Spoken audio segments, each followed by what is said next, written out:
Shalom Adonai.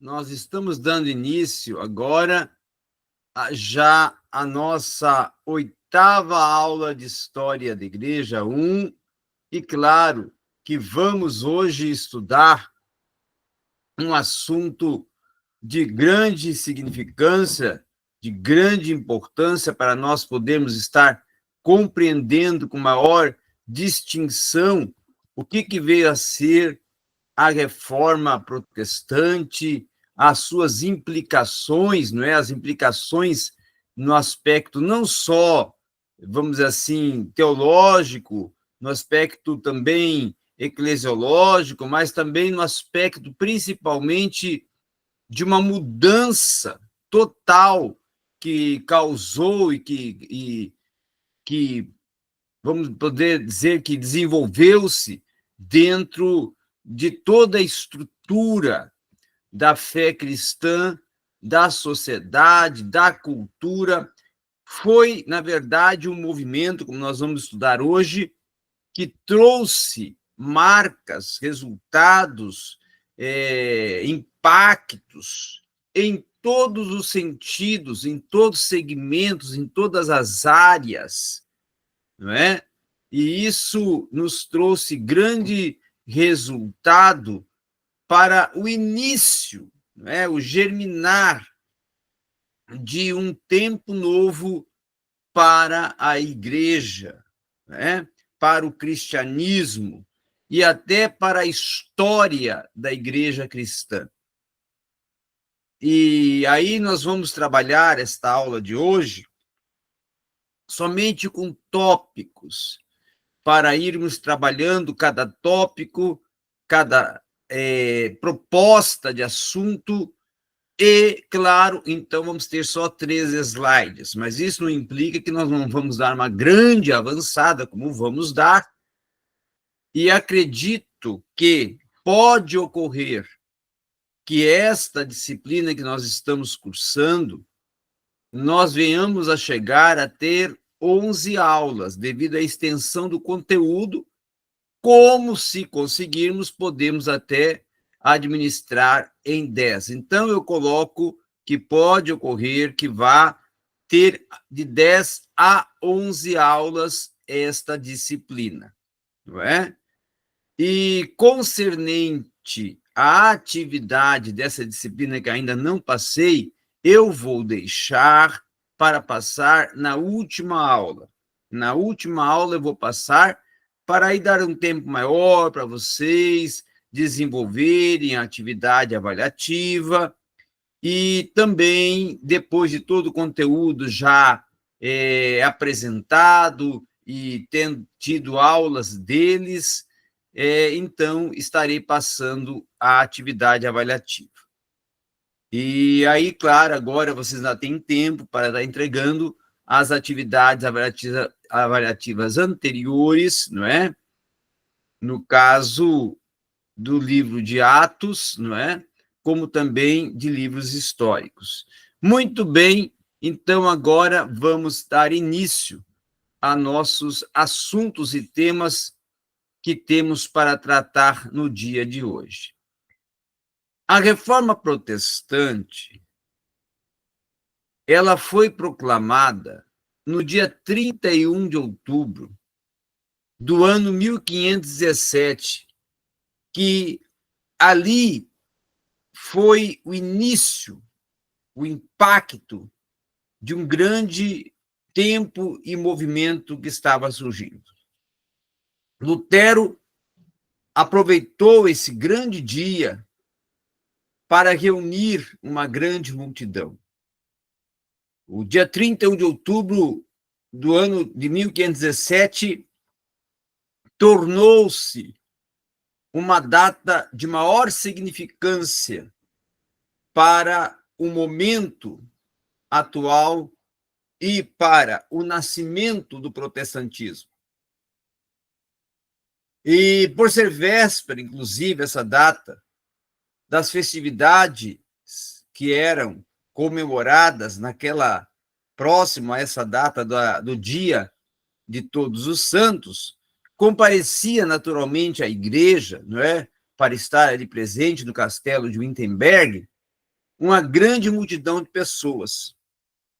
E aí, Lutero aproveita esta ocasião para colocar nas portas da igreja, a qual ele era o pároco, o responsável, e pregar e estampar as suas 95 teses, que nós vamos estudá-las hoje no seu teor teológico, e na próxima aula nós vamos estar lendo e estudando e dando uma atenção a cada uma delas, porque são 95.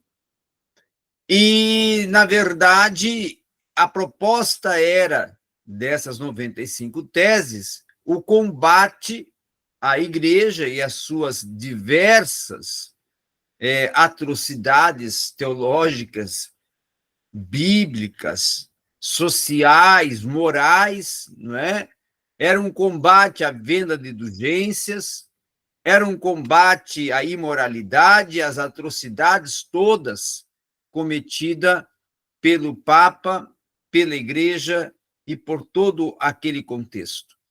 Então, Lutero, ainda após de ter fixado essas teses, e essas 95 teses na porta da igreja do castelo de Wittenberg, ele também as vai enviar, tá? E esse envio vai ser justamente para o arcebispo de Mainz, tá?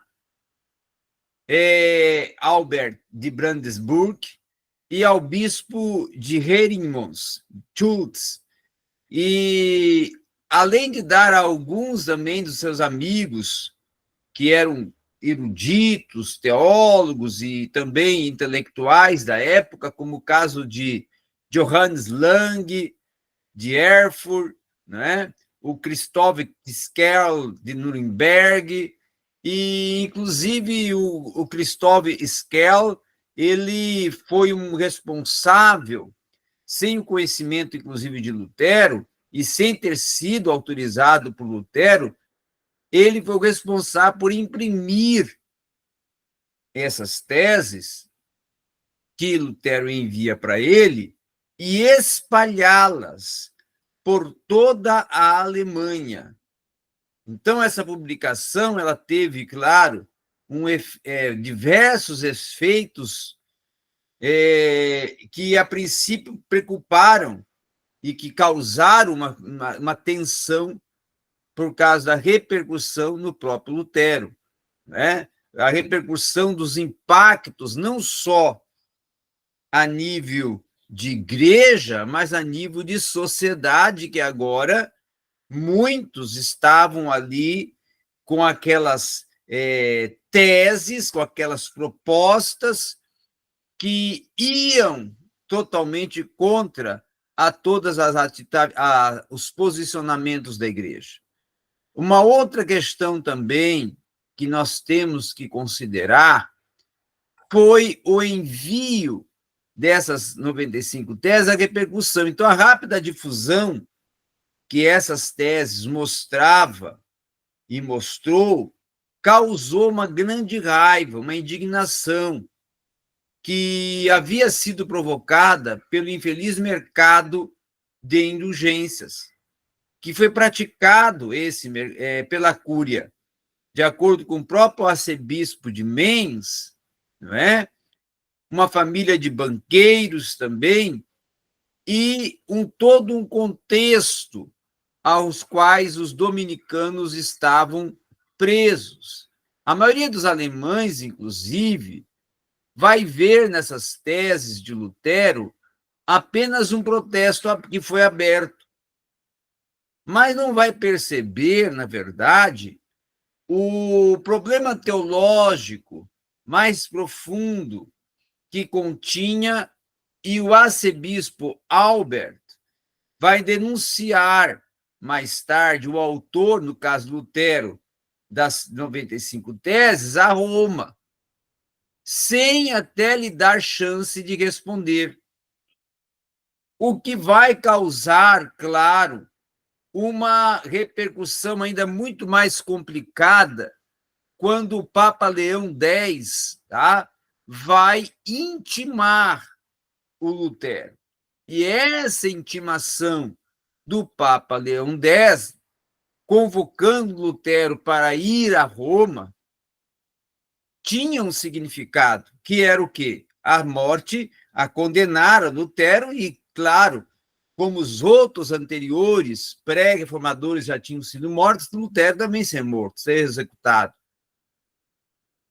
Mas o que acontece é que o eleitor da Saxônia, ou seja, Lutero, e grande parte das pessoas, grande, vamos dizer assim, influência dentro do contexto saxão, autoridades, nobres, e também, não só isso, a grande classe popular dentro do contexto alemão, vai desenvolver uma estratégia, um meio, uma forma de proteção ordenada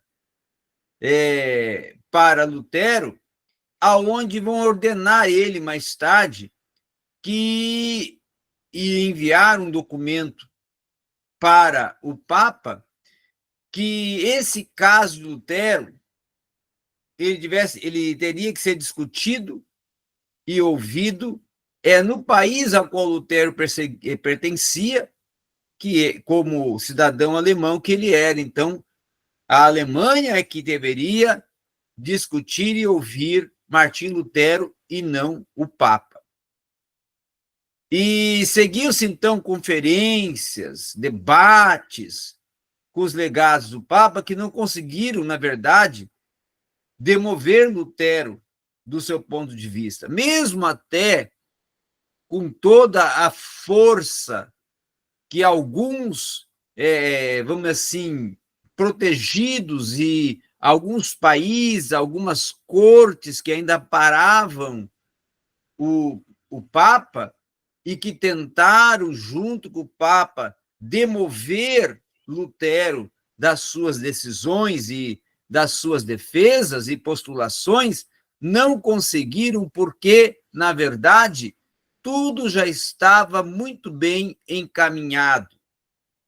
Então, com essas grandes intervenções, e num debate em Leipzig, no qual até Lutero desafia por um dos defensores da igreja para um debate, nesse momento, ele vai declarar, como resultado dos estudos que ele estava fazendo, que o Papa não era detentor de nenhuma autoridade divina e que os concílios eclesiásticos não eram infalíveis. Então, essas afirmações, elas significavam um rompimento definitivo e irrevogável com a Igreja Papal. Todo esse embate, essa perseguição que agora estava proclamada, ela não vai fazer com que Lutero recue ou viesse até a recuar. Muito pelo contrário, vai dar início, com isso, à publicação de obras, Lutero, e uma divulgação das teses contra a Igreja de Roma, colocando todas elas perante o povo alemão, que, na verdade, era adepto aos debates.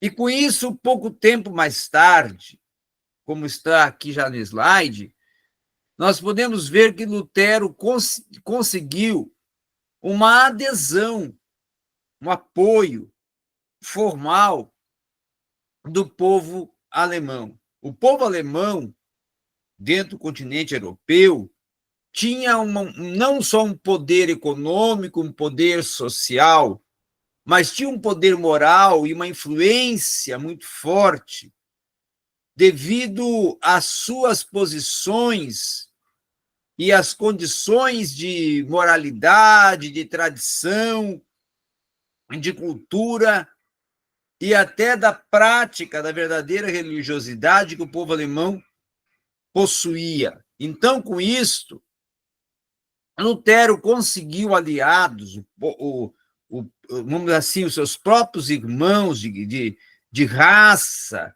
de nação, de povo, o seu próprio povo, não é? Dando um suporte, dando um apoio, e acaba que isso vai levar Lutero a se tornar um herói popular alemão. Até não somente porque ele desafiou ao poderio estrangeiro de Roma, que esgotava os recursos financeiros da Alemanha. Não foi somente isso foi um fator muito importante. Mas Lutero também foi um homem marcado porque ele, para a Alemanha, tendo um grande significado, porque foi o responsável por construir a primeira gramática da língua alemã para o povo germânico, para o povo alemão. Outrora eram os anglo-saxões, não tinham gramática ainda escrita da língua alemã, e agora Lutero vai construir uma gramática, a primeira gramática da língua alemã para o povo, e, além disso, vai ser, então, a oportunidade que Lutero tem, e essa era a verdadeira proposta de Lutero ao construir essa gramática, de o povo ler a tradução que ele tinha feito das escrituras do latim para o alemão, para que todo o povo da Alemanha tivesse acesso à leitura das escrituras. Então, o que fez com que Lutero se tornasse um homem marcado, um homem ovacionado no contexto da sociedade alemã. E o Vaticano ficou totalmente contrariado, marcou Lutero, assinalou Lutero, para que esse, então, fosse excomungado.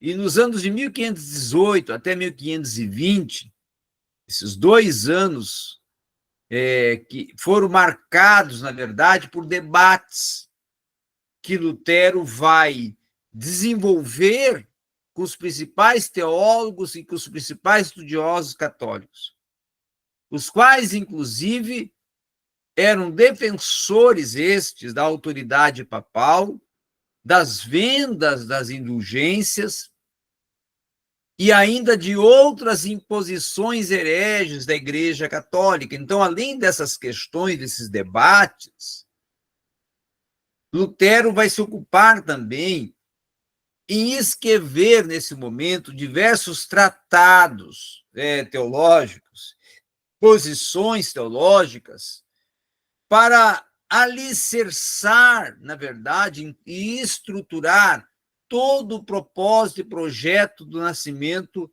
do movimento protestante, do protestantismo que estava nascendo aqui através de Lutero nesses primeiros anos.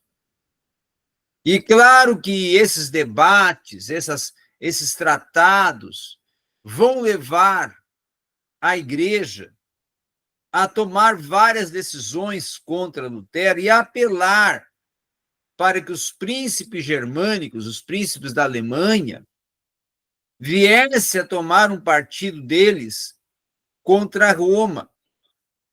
E Lutero foi excomungado, então, pelo Papa em 1520, com apoio, ele tendo agora da Alemanha, e o Papa não tendo como conseguir dissuadir os príncipes germânicos de dar um apoio e de prestar esse apoio a Lutero para o Papa poder tomar a decisão de uma futura condenação em morte, o que ele, se vendo acuado, Papa, de não ter aquela força, aquele poder político de tomar uma decisão, de causar com essa decisão uma condenação em morte de Lutero, então o que lhe restou foi fazer única e exclusivamente uma excomungação, e ele vai excomungar o Papa, ou melhor, o Papa vai excomungar Lutero nos anos de 1520 e vai convocar ele, certo, a comparecer diante do imperador Carlos V, na cidade de Worms, aonde vai ocorrer a dieta de Worms, aí como eu coloquei no slide, que essa dieta vai ser uma dieta que irá marcar não só a excomungação de Lutero, mas uma série de questões dessa decisão final da saída de Lutero e também agora do nascimento com maior pujança, força, declaração pública das decisões de Lutero concernente ao movimento protestante. Então, a dieta, que já era um título e Worms concedido à corte imperial, por isso que se tornou denominada Dieta de Worms, foi proposta ela por julgamentos imperiais de casos políticos, sociais e religiosos também.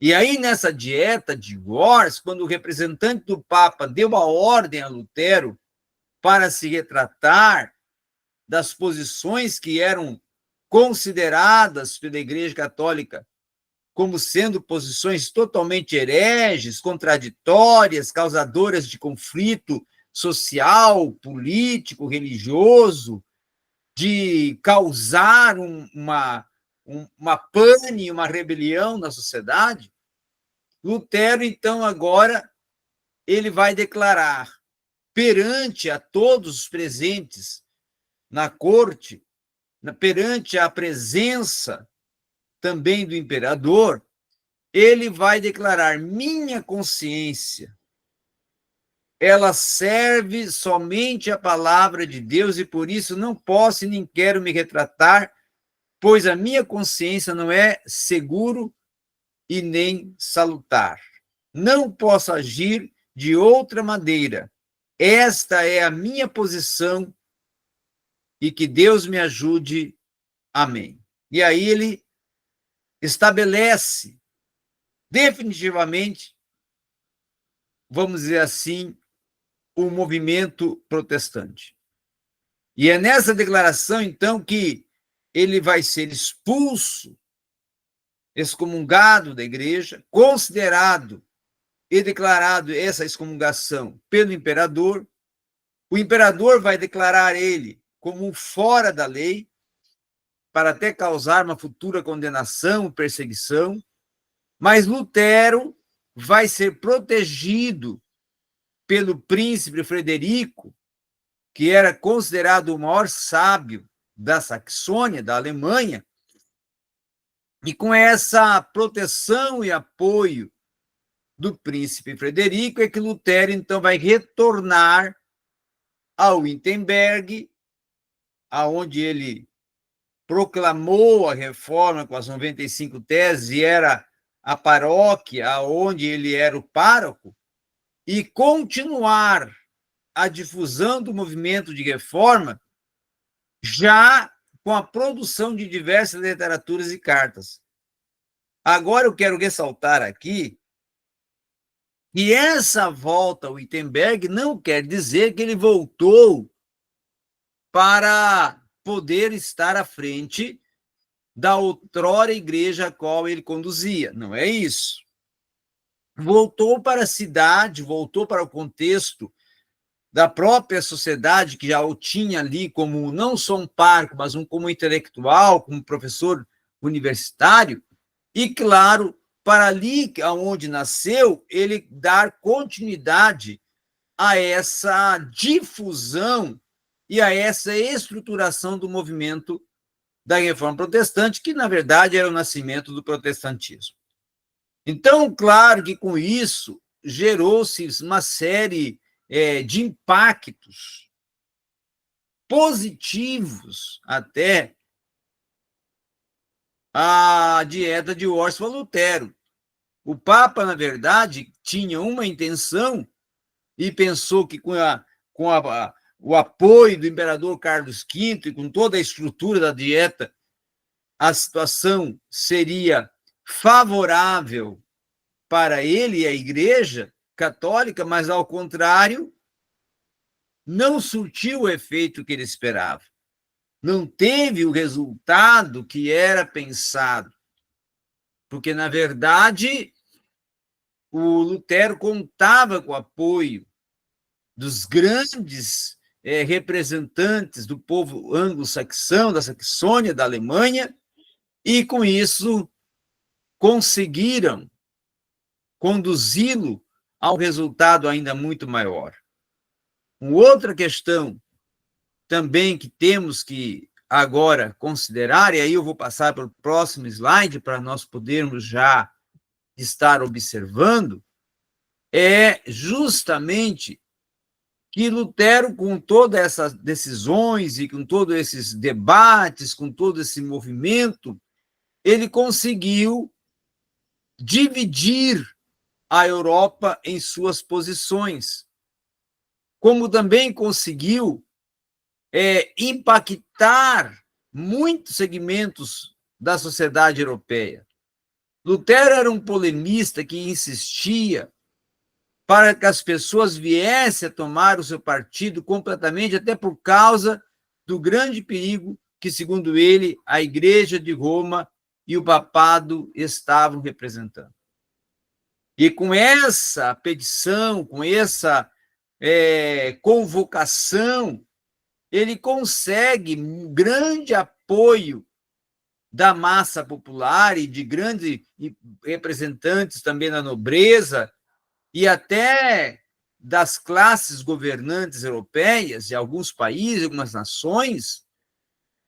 E ele vai, então, com muito mais força, ter condições de lutar contra o Vaticano, contra a Cúria Papal, não é?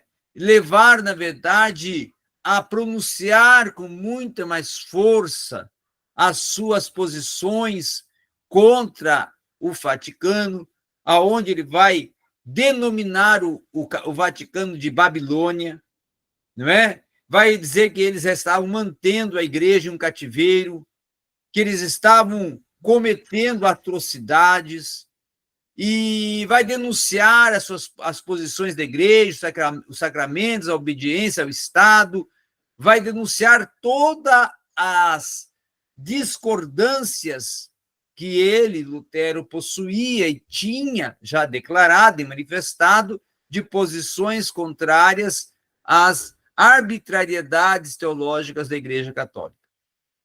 Então, Lutero, quando ele já estruturando estava a igreja no protestante, porque até nesse momento não tinha a denominação igreja luterana, igreja anglicana, presbiteriana, isso veio nascer depois.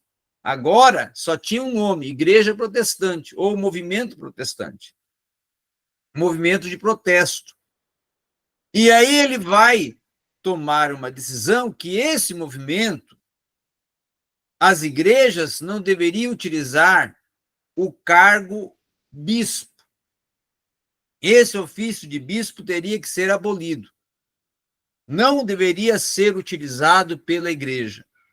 A igreja protestante utilizaria o cargo e o ofício de pastor para o líder maior da igreja. O líder da igreja, aquele que estivesse à frente da igreja, não deveria ser tido e considerado e denominado bispo, mas sim pastor. E claro que isso vai gerar um grande impacto para todo o contexto religioso da época. E também Lutero defendia, além dessa questão que a igreja precisava de pastor e não de bispo, que a maioria dos ministros na Saxônia, que no caso era a Alemanha, e nos territórios circunvizinhos, abandonassem o celibato, monges essa questão de monasticismo, de monges que estavam vivendo e viviam no isolamento nos mosteiros, não é? De freiras, e começasse, então, agora a se casarem. E aí, após ele incitar os demais ao matrimônio, ele próprio, Lutero, vai também tomar uma decisão e vai casar com uma ex-freira, que era a Catarina von Bora, a qual vai se tornar sua esposa. E aí, a partir desse momento, começa-se a surgir uma nova imagem de ministério, que era o ministério já do líder eclesiástico, pastor, que esse poderia ter um casamento, contrair uma família e viver, na verdade, uma vida social que estava marcada pela constituição de uma família, de ser, na verdade, um esposo, de ser, na verdade, um pai, e de poder ter uma representatividade social enquanto um membro da sociedade constituidor de uma família, né? E com esse costume, com essa prática, é que Lutero, então, vai proporcionar a todos os futuros pastores e líderes eclesiásticos do movimento da Reforma Protestante, do protestantismo, a oportunidade de constituírem suas famílias. Lutero também vai revisar a liturgia, certo? Principalmente aquela que estava totalmente afixada nas propostas da tradição da Igreja Católica e da inclusão e do latim, que agora no movimento da Reforma e no protestantismo é totalmente abstraída, retirada, e aí Lutero vai abandonar decididamente a prática, certo?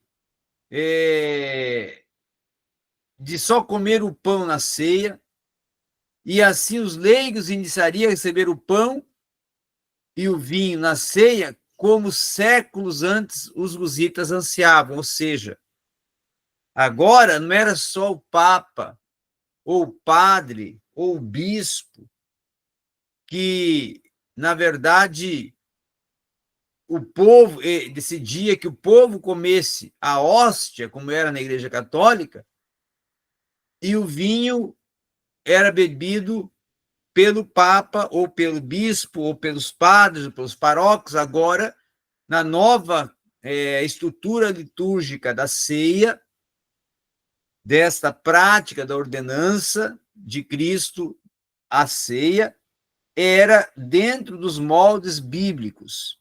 O pastor celebrando a ceia dentro do que a Bíblia propõe e todos os participantes, os fiéis, podendo ter, então, a participação comendo do pão e bebendo do cálice sem nenhuma restrição, como era feita anteriormente dentro do contexto da Igreja Católica. Outros reveses também, mais tarde, vão surgir com todas essas repercussões dentro da sociedade alemã. E aí, no ano de 1524, Lutero vai declarar publicamente que ele já estava perdendo um apoio de alguns príncipes alemães, porque estavam causando as posições de Lutero vários conflitos sociais que alguns líderes consideravam que eram contraídos esses conflitos, e esses conflitos estavam sendo causados em decorrência das pregações de Lutero, das suas posições nas suas pregações. E essa motivação, que era justamente alguns camponeses, donos de terra, tinham se rebelado contra aqueles mais fortes donos e proprietários de terra, que eram considerados os grandes vassalos, não é? Os grandes donos de território, que vão gerar com isso alguns conflitos entre os pequenos camponeses e os grandes proprietários de terra. E essa revolta dos pequenos camponeses, que era provida das defesas e pregações de Martim Lutero sobre o conceito de liberdade cristã, agora vai incitar ali um conflito com alguns senhores de terra, entre esses senhores de terra e os camponeses, aplicando, assim, uma série, né, de debates e de situações e circunstâncias nas vidas econômicas e sociais, resolvendo, inclusive, se manifestar e causar essa rebelião. Então, os camponeses, sendo explorados por um longo tempo pela nobreza, agora começaram a ter um certo direito de fala, de tomarem posições, de manifestarem os seus sentimentos, de não só social, mas também até de pessoa que tinha direito à terra, que tinha direito ao crescimento, ao desenvolvimento, ao progresso, não é, financeiro, nos seus empreendimentos, como um camponês, como explorador também da terra, não só na parte da agricultura, da pecuária e de outras práticas, mas também isso vai gerar dentro da sociedade, para os olhos não só dos grandes senhores de terra, mas para os olhos dos grandes representantes da monarquia e dos príncipes que lideravam a nação, uma certa contrariedade. E aí, em decorrência dessa contrariedade, eles vão começar a não mais querer apoiar Lutero e dar toda a atenção a Lutero como estavam outrora dando, como concediam todo aquele apoio a Lutero. E aí Lutero inicia, com isso, a proclamar um movimento contra os insurgentes, que era, na verdade, um grupo de homens que eram pagos pelos senhores de terra e com apoio dos príncipes alemães, eram pagos esses homens para matar os camponeses. E aí Lutero vai decidir convocar novamente os príncipes, vai reunir com eles para perseguir esses insurgentes e mandar, que estavam matando com perversidade e que eram, na verdade, práticas criminais de contexto até satânico. E aí, no ano de 1525, depois de muitas reuniões e de uma certa reconciliação de Lutero com os príncipes vão resolver ficar do lado, não de Lutero, mas dos senhores da terra e dos nobres, porque eles não tinham mais, mesmo com Lutero conseguindo fazer uma conciliação, uma reconciliação com eles não tinham mais interesses em ceder às articulações do Martinho Lutero e ficar do lado de Lutero para se opor aos verdadeiros mandatários de terra, aos nobres e aos verdadeiros senhores, vamos dizer assim, do verdadeiro mover econômico da Alemanha. Então, em decorrência dessa decisão, é que os príncipes vão continuar a dar total apoio aos senhores de terras, aos nobres, com a total liberdade para poderem continuar nessa guerra contra os camponeses, exterminando a todos que participassem dessa revolta, e com isso 100.000 camponeses foram mortos nessa batalha dos insurgentes. Os que sobreviveram dessa batalha ficaram todos contra Lutero, porque vão colocar Lutero como o motivador de toda a situação. E vão lhe considerar também com isso um falso profeta. E muitos desses vão até decidir retomar ao catolicismo. E outros vão se envolver em uma reforma de proporções ainda mais radicais.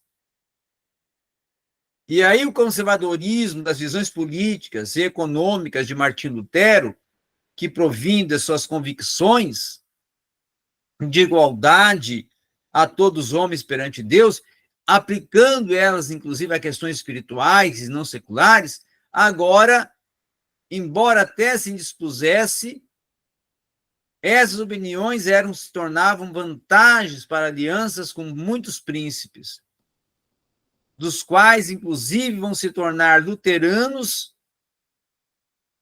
em parte porque as opiniões de Lutero permitiam-lhes controlar a igreja nos seus distintos territórios e fortalecer o seu poder e riqueza. Lutero, nos seus últimos dias, tinha reações contrárias, certo? A diversas, vamos dizer assim, partes e partículas também, grupos distintos da sociedade. E com isso vai gerar, na verdade, uma série de desafetos. O humor de Lutero, nesses últimos dias de sua vida, já estava bastante afetado e ele estava vivendo em estado constante de uma irritação para com todas aquelas pessoas que tinham poder de influência social, que eram os nobres, que eram os príncipes, que eram os grandes líderes das nações. E aí acomotido Lutero por um número crescente de enfermidades físicas, que estavam levando ele a uma debilidade física. Ele começou a sofrer de todos os tipos de problemas de saúde, como pedras nos rins, prisão de ventre, dores de cabeça, hemorroidas, tremores, não é? Labirintite. E mais tarde é possível até que tenha ocorrido com ele uma certa, vamos dizer assim, ligação dessas enfermidades que pode alguns ter considerado que foram em decorrência dos ataques e perseguições que ele sofreu, que até lhe causaram uma série de temores, ansiedades, que levaram, então, a causar no organismo do Lutero essa série de enfermidades. E o episódio mais comum, que foi mais comum narrado sobre as pedras de rins, é que elas teriam ocorrido durante a viagem a Esmalcada, em fevereiro de 1537, em que ele não conseguia nem urinar, nem comer e nem também até sentia ânsia e não conseguia vomitar. Então, o problema foi se agravando, tanto que Lutero se entregou a Deus para preparar-se para a morte.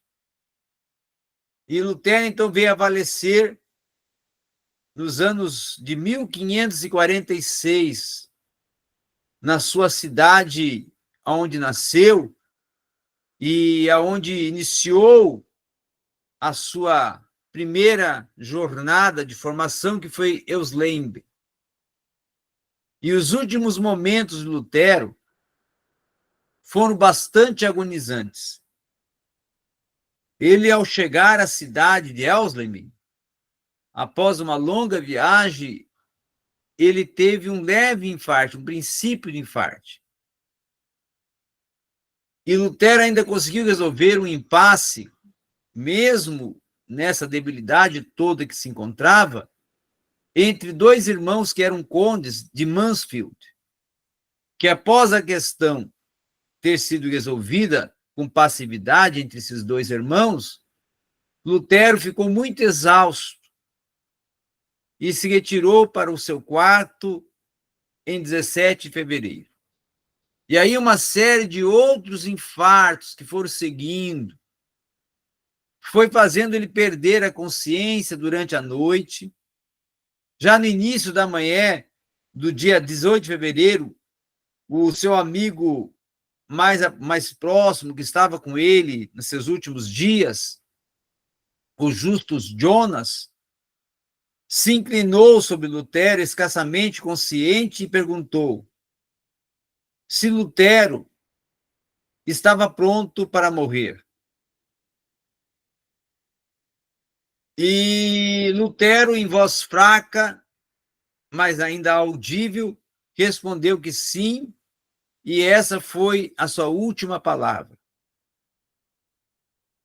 E com isso, Lutero morreu, mas o seu legado foi deixado, foi ecoado, foi proposto de uma forma muito significativa, o que levou, na verdade, a outras nações irem proclamando seus movimentos de reforma, e a reforma protestante e o protestantismo tornando-se cada vez mais forte e mais bem firmado, estruturado dentro da Europa. Agora, nós então vamos dar início, como eu falei, a estudar as 95 teses. Porém, eu vou, nesse momento, propor o seguinte: primeiro nós vamos estudar o teor teológico das 95 teses de Lutero, para, na próxima aula, nós darmos início com as 95 teses, quando vamos examiná-las de uma forma mais distinta ou até panorâmica, porque são muitas, mas preparando já, vamos partir para o princípio do teor teológico das 95 teses, que já nos vão levar a ter um entendimento da verdadeira proposta teológica dessas teses e dos impactos que, claro, elas causaram, certo? Qual eram os princípios, os propósitos, as repercussões, nós vamos estudar agora com essa proposta temática do teor teológico das 95 teses de Lutero. Dentro disto, falado, as teses que foram afixadas por Martinho Lutero em 31 de outubro de 1517, na abadia de Westminster, que foi fixada contra, fundamentalmente, o comércio das indulgências, a venda das indulgências, se tornou um documento que compunha e continha 95 teses, que, tendo uma declaração introdutória, que era de grande impacto, que assim estava escrita: movido pelo amor e pelo empenho em prol do esclarecimento da verdade, discutir-se-á, a partir de agora, em Wittenberg, sob a presidência do reverendo padre Martinho Lutero, mestre de artes e da sagrada teologia e professor dessas disciplinas em Wittenberg, o que segue: aqueles que não puderem estar presentes para tratarem o assunto verbalmente, poderão fazer o mesmo pelo escrito. Em nome do nosso Senhor Jesus Cristo. Amém. Então, como vemos, Lutero não somente estava já afixando teses para uma discussão acadêmica entre teólogos, mas também para todos que estivessem interessados e estarem inteirados do que estava tratando o documento em toda a sua dimensão, que seria discorrido e interpretado cada tese pelo próprio autor e responsável de sua produção. A grande intenção, na verdade, de Martinho Lutero, nesse momento e nessa proposta das 95 teses, quando elas assim foram pregadas, afixadas na porta da capela do castelo de Wittenberg, e também quando ele provocou o debate com essas teses, era a promulgação da verdade. Que esta verdade prevalecesse e estivesse à disposição de todos, e a verdade deveria ser descoberta, e a verdadeira e integral doutrina deveria ser professada por todos através do que estivesse ancorado, sustentado nas Escrituras Sagradas. Nada poderia estar fora do que a Escritura Sagrada defende. Então, Lutero estava pregando na porta da igreja a lembrança, o sentido máter da conversão. Quando ele, na sua articulação 95 teses e no documento, ele vai declarar: ao dizer arrependei-vos, nosso Senhor e Mestre Jesus Cristo quis que toda a vida dos fiéis fosse de arrependimento. Então, Lutero, ele rejeitava na hierarquia de Roma o direito de absolver o pecado e exigiram um pagamento sob a forma de obras de piedade, ou dinheiro, as indulgências. Tá? Para ele, o perdão e a obra somente de Deus, o homem só poderia anunciar a seus semelhantes. E o perdão recebido gratuitamente, que implicava a novidade de vida, a mudança de atitude, a mentalidade, a metanoia, vamos dizer assim, a regeneração, não é? Um comportamento que viesse a ser um novo comportamento, uma nova marca ética, era a marca de servir a Deus consagrando o espírito, alma e corpo e não submeter-se mais às leis de nenhuma autoridade humana, certo? E professar, na verdade, tudo que estava proposto pelas Escrituras. Então, Martim Lutero, na proposta dessas 95 teses, ele desconstruiu todas as propostas teológicas em que a Igreja Católica tinha defendido e chancelado em alguns dos concílios com a doutrina magna da Igreja. Como o caso das que foram, inclusive, sancionadas no próprio Concílio de Florença. Em 1439, por exemplo, a Igreja Católica Romana sancionou 7 sacramentos: batismo, confirmação, sacerdócio, ordenação, a Eucaristia, não é? O casamento, a extrema-unção, os últimos ritos, a penitência, a confissão. Então, Lutero, junto com os outros reformadores, reduziram essa lista toda a somente as 2 ordenanças bíblicas que foram sancionadas por próprio Cristo, o batismo e a Santa Ceia.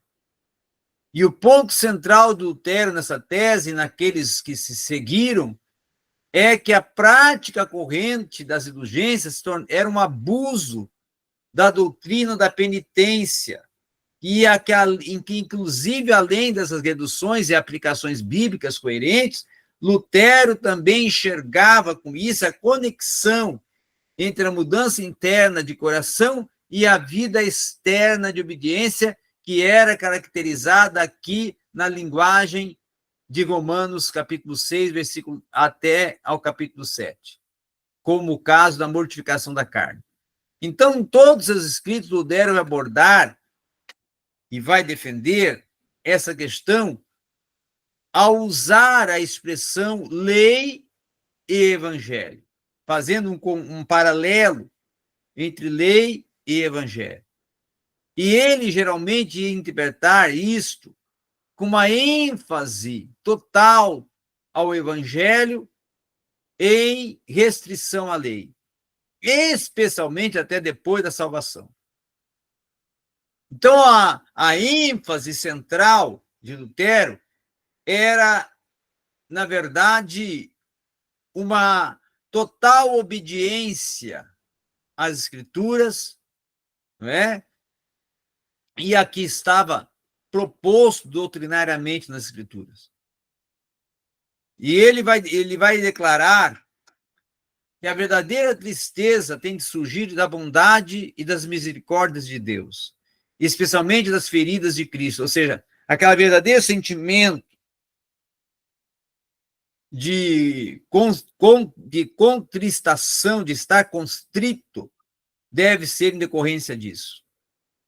Também ele vai colocar que as lágrimas devem fluir em decorrência dos impactos doutrinários que vão sendo propostos pelas Escrituras na vida do homem.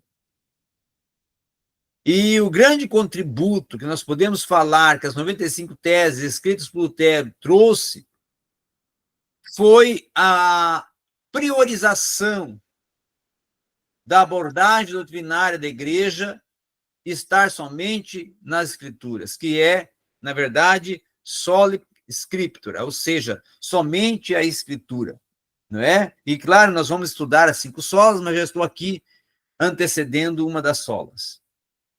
Ou seja, um dos fundamentos do movimento da Reforma Protestante ou do movimento protestantismo.